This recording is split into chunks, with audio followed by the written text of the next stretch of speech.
Good evening and thanks for joining us. I'm Bruce Frisco. It is Monday, the 12th of January. This is CTV News. Tonight, ongoing testimony. Double murder trial for an elderly couple continues in New Brunswick. Hockey hopes. Could a PWHL franchise be in the playbook for Halifax? And no experience necessary. The new year means new moves for step dancing hopefuls. Live from our Maritime's News Center, this is CTV News. Here is Bruce Frisco. Good evening. A key witness for the Crown testified today in a high-profile double murder trial that's underway in Moncton. Friends and family of the victims, an elderly couple, continue to come to court. CTV's Derek Haggett continues his coverage. The Crown prosecution called 3 witnesses to the stand this morning in the Jansen Baker double murder trial. Among them, the sister of Rose-Marie Saunier, one of the victims. During the afternoon session, a former acquaintance of Baker's took to the stand.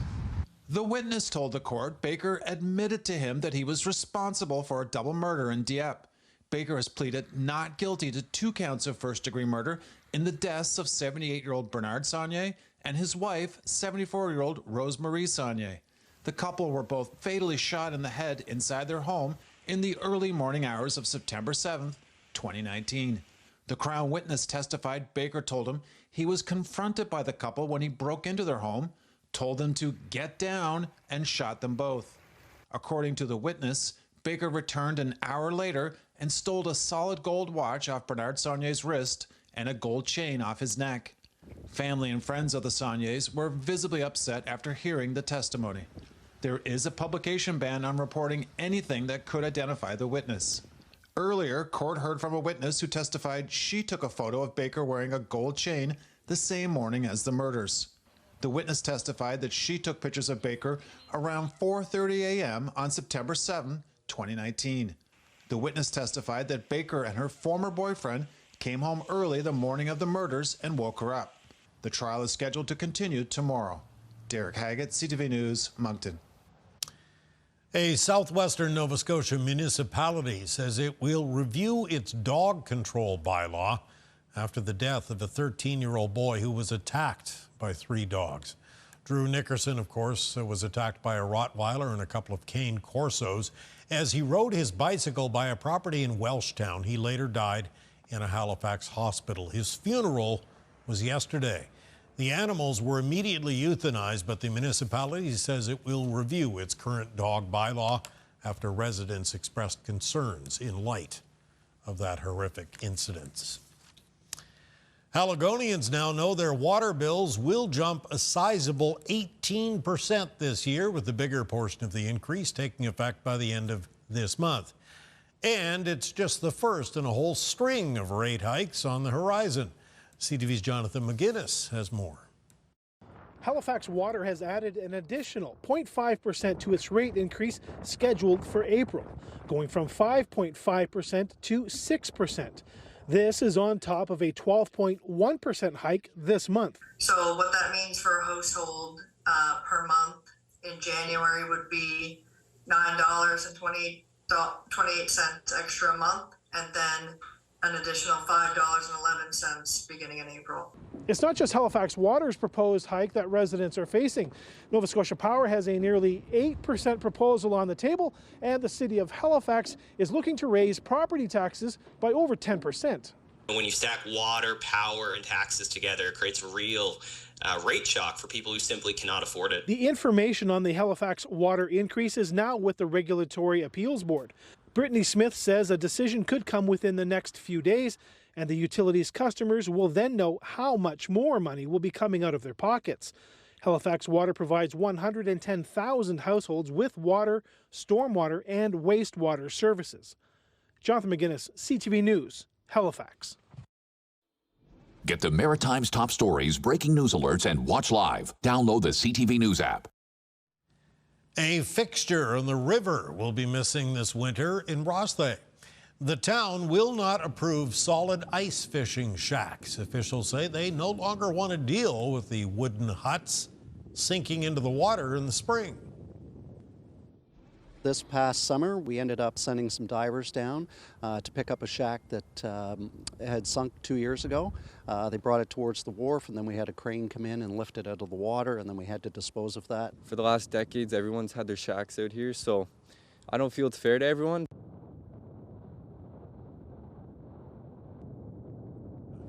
River itself, but it does control the beach, so fishermen dragging shacks through there may face consequences. Some New Brunswickers starting to celebrate white gold again. Snow has come early and significantly to much of the province this winter, and that is good news for those who play in it or make a living from it. CTV's Laura Brown has more. It's almost like our old-time winter's back. And while that's not exactly what summer lovers want to hear, this winter is exactly what Brad Mann was hoping for so far. We had another storm again last night. The club is open. They're doing very well. Sales are up about 65% at the club.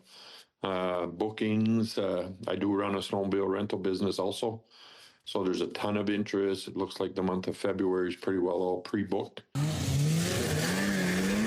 It's quite literally music to his ears after 2 years of late starts to the snowmobiling season. The industry, run almost entirely by volunteers, is worth over $90 million to the province. So Mann says there's a sense of relief that this season is looking up. CTV's meteorologist Kayla Mitchell says it's actually been a pretty typical winter so far in New Brunswick, but the last two were warmer with less snow. So perhaps this one feels a little different.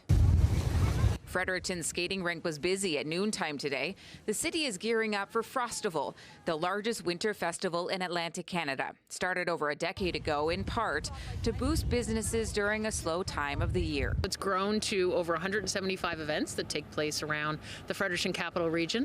And in addition to that, we've created Dine Around Freddy. So it's a dining program, which we have over 25 restaurants involved. And it's a great mixture of events, both indoors and outdoors, so that Mother Nature can't mess with us. She says hotel stays have been strong so far this season too. The hope to help more people embrace winter, since the snow doesn't seem to be going anywhere anytime soon. Laura Brown, CTV News, Fredericton. It's an unusual but perhaps effective gauge of a troubling trend. The number of moving trucks headed towards our region has slowed from a peak a couple of years ago. The truck rental giant U-Haul says the region used to be a top 25 destination for customers, but it's dropped way down the list. It's believed cost of living may be a factor here. Moncton, not all that long ago, was one of the highest grossing, or like one of the top 25 cities, largely because they were the last bastion in Atlantic Canada where prices were actually pretty fair. Another example of that actually last year would have been Sydney. The days of cashing out of a more lucrative market, such as Ontario, and coming down here and buying twice the house for half the cost is just no longer the case. Stats Canada says its numbers still show more people coming than leaving, but the margins, they admit, are shrinking. Years after some jurisdictions have implemented then discarded it, it seems photo radar could become a reality in Nova Scotia by the end of this year. Some officials in Halifax are keen on the idea, but the debate about whether those cameras actually work is still very much ongoing. Here's CTV's Vanessa Wright. Speed cameras could be coming to Nova Scotia neighborhoods very soon. Dartmouth East Councillor Tony Mancini hopes his municipality is the first to put them up. We're ready to go. Our staff has been ready to go. The technology has been discussed and debated for years. The topic came up at a public meeting where dozens of residents spoke out over excessive speeding on Waverley Road. In the past month, I've had 3 near misses where I've almost been hit in the sidewalk, walking my dog, and also carrying my 4.5-month-old son. Now, speeding is the main concern for those living here on Waverley Road. One person I spoke with didn't want to go on camera, but says they aren't against speed cameras. They don't know how effective it will be, but say something needs to be done to get people to slow down. I don't support speed cameras. I don't find that there's any evidence they actually change driver behavior. This is particularly because the tickets aren't delivered to people until sometimes months after the incident occurred. The technology didn't last long in some parts of the country. Ontario turned them off in November after more than 5 years of use and millions of dollars collected in fines. In order for an intervention to change behavior, it's more effective when it happens immediately. When somebody's pulled over, they're meant to confront their conduct. Whereas when you get a ticket in the mail, you don't even remember what happened that day or if it was even you that was driving the vehicle. Mancini says it'll be another 8 to 12 months before people can expect to see them on the roads. Vanessa Wright, CTV News, Dartmouth. The battle to save a Halifax landmark was on the agenda at a public meeting this evening. I would say that the Memorial Library was the second most important civic building built in Halifax history besides City Hall itself. A group called Friends of the Halifax Memorial Library hosting this event at the new library this evening. The historic building on the other side of Spring Garden Road has been closed for more than a decade, and it's at risk for demolition. Supporters do not want to see that happen. Tonight, we're trying to get a head start and get people engaged and encouraged for some hope of positivity towards saving the Memorial Library and respecting the site as well in all its complexities. Rising costs and structural concerns have been cited as major barriers to redeveloping the building, along with the fact that it sits on an old burial ground dating back to the 1760s. At last report, city officials had moved the property from its real estate portfolio to Parks and Rec, which paves the way to have it designated as a park. Maritime veteran NHL coach Rick Bowness is back in the game tonight. The Columbus Blue Jackets tonight announcing they've hired the 70-year-old head coach, replacing Dean Evison, and assistant coach Steve McCarthy, who were both relieved of their duties. Bowness most recently served as head coach of the Winnipeg Jets from 2022 to 4, leading the club to back-to-back appearances in the Stanley Cup playoffs. The Moncton native has racked up more than 800 games coaching the Jets, the Stars, Coyotes, Islanders, Senators, and Bruins. The Blue Jackets will host the Flames tomorrow night. Still to come tonight, Kaylin's full forecast, and we'll share some of the worries faced by the Iranian community in wake of the violent crackdown on that country and the communications blackout that has come with it. Coming up next, though, hockey hopes. We feel very confident in Halifax and Nova Scotia's capability. Could a PWHL franchise be in the playbook for Halifax? We'll look at that when we come back.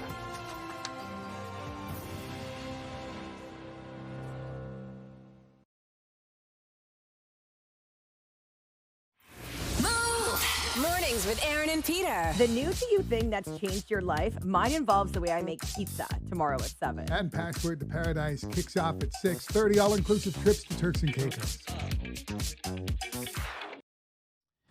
A packed house in Halifax cheered on the PWHL's Boston Fleet and Ottawa Charge yesterday in the league's takeover tour. But the prospect of a Maritime team is what fans seem to be most excited about. CTV's Callum Smith looked into that possibility. Knows how to score against Franco.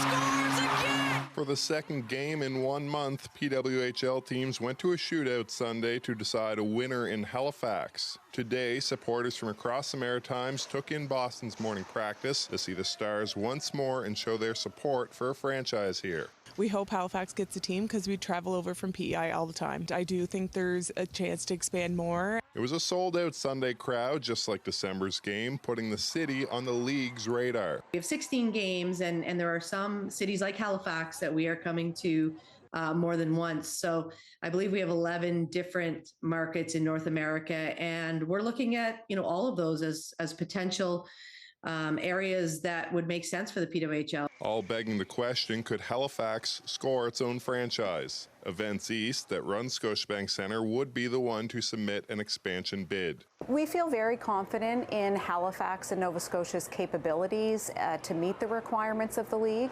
The airport says it's well equipped to handle flights to support a professional team, and Discover Halifax says hotel space wouldn't be a problem either. When you get into those seasons, in the shoulder season and into the winter season, there's lots of availability, and it's easy to find accommodations. The thought isn't slipping the mind of politicians. I think we showed the PWHL that Halifax is a fantastic city to consider expansion into. I think it's worth a good solid pitch to them. Even the Prime Minister's wife hopeful for what could come. I think it's high time for a PWHL team this side of the country. Leaving fans here hoping the second stop in Halifax is far from the last. Callum Smith, CTV News, Halifax. Thank you, Callum. We'll step aside for a quick little break, but do stay with us. We'll be right back with Caitlin Mitchell's complete maritime weather forecast when we come back.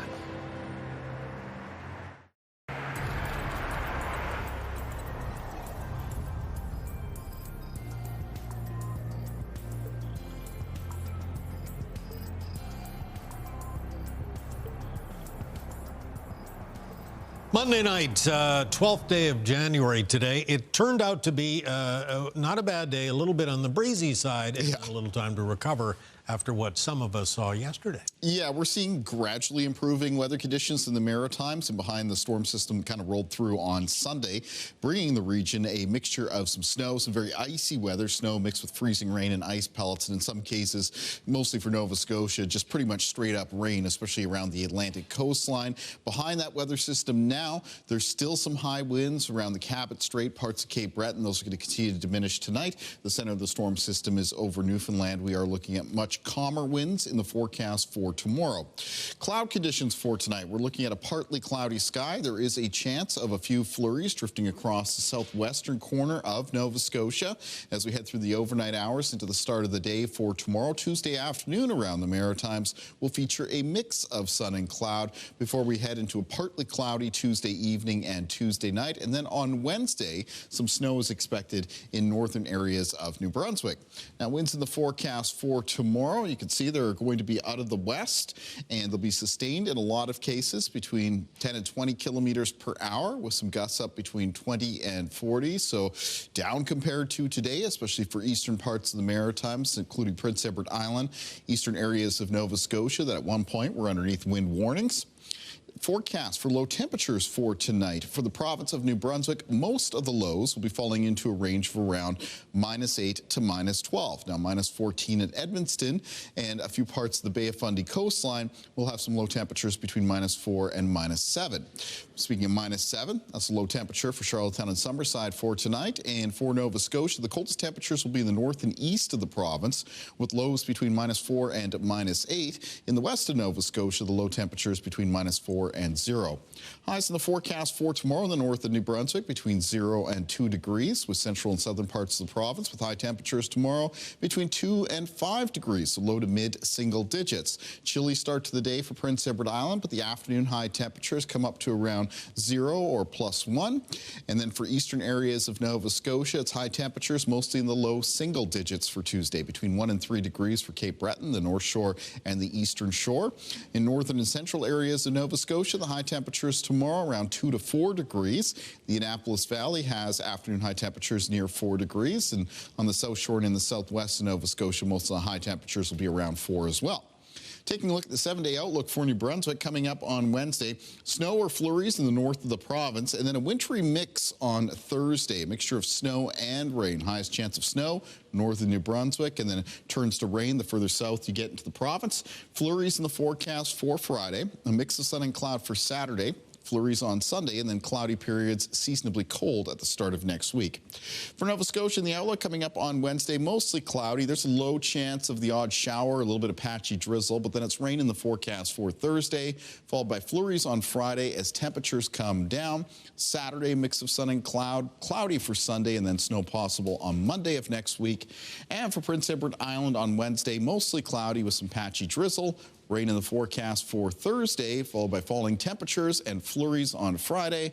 A mix of sun and cloud to get the weekend started. Sunday looking cloudier, and then snow possible on Monday of next week. Bruce. Right you are. Step aside for just a moment. Stay with us. There is more to come.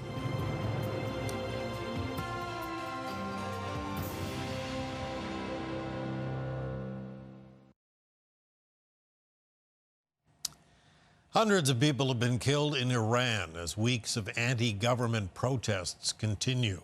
A telephone and internet shutdown has made it difficult to know the full extent of what's unfolding on the ground.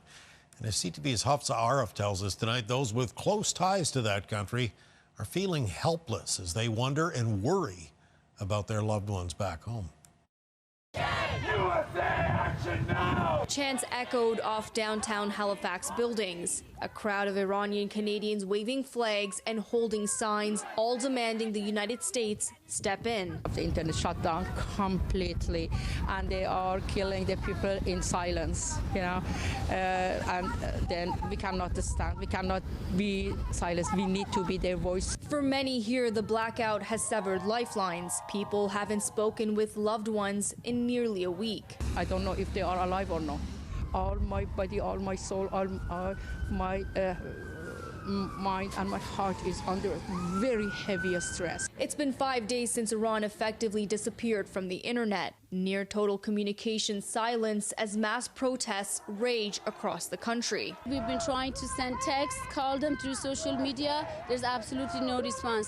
The last messages that we sent, we're just waiting for that second tick to tell us that it has been delivered, but there was no luck. Political scientist Robert Hewish says Iran's collapsing economy, inflation, and lack of opportunity have brought people to the streets, and the blackout is a dangerous escalation. That's usually when the heavy hand shows up, and you're going to see loss of life. And with that lack of ability to record and communicate to the outside world, there's all sorts of deniability that the Iranian regime will start to put into play here. Across Canada and around the world, Iranian diaspora communities fear the worst. They're mass killing people right now. We don't have any information from anyone in Iran right now, and the reason that we are here today because we are asking for help. Protesters here want the U.S. to act, but experts warn that military intervention could make things worse. All right, we'll step aside for one final break. Coming up, your wake-up weather with Kaylin Mitchell. Stay with us.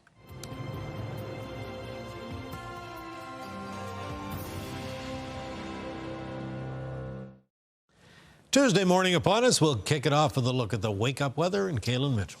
Bit of a cloudy and chilly start to the day, and there's going to be a low chance, some flurries, Halifax west in Nova Scotia. That's for the morning. The afternoon around the Maritime, some mix of sun and cloud, and the temperatures start to recover a little bit. Looking at a lot of high temperatures tomorrow around the low to mid single digits. That's above average for this time of the year. Winds will be lighter compared to today, and mostly out of the west and the southwest. Bruce. Thank you, Kaylin. Well, a new year is always a great time to try something you've never done before. As CTV's Ryan McDonald shows us tonight, some folks in Cape Breton did exactly that over the weekend while learning more about a cultural tradition. New year, new hobby. For this group, trying traditional step dancing for the first time on Saturday, that was pretty much the idea. I think in January everybody's want to get moving, so what better way than to do some Cape Breton style dancing. Leanne O'Coin spent the weekend putting on 3 step dancing and square dancing classes here at the Island Folks Cider House in Sydney. There were lessons for beginners like these folks and for people who have some previous experience. For me, it's my favorite type of exercise. I grew up doing it. You don't need much equipment. You just need your feet and a pair of sneakers or some kind of shoes, and it's just about having fun. I like dancing. I love it, actually, and I go dancing every week, every Friday and Saturday. But Carolyn Keogh had never tried step dancing. She quickly found out that it's different. When I'm dancing, I don't have to follow anybody's steps. I just do my own thing. But here, follow the steps. You'll get used to it, though. I also play the fiddle. I'm a fiddler, and the music that's our goal. This way, I'm getting people the basics, and they can use it at a ceilidh or a square dance or a house party. O'Coin says these sessions were successful enough that she will likely be looking for time to teach more step dancers as the year goes on. Ryan McDonald, CTV News, Sydney.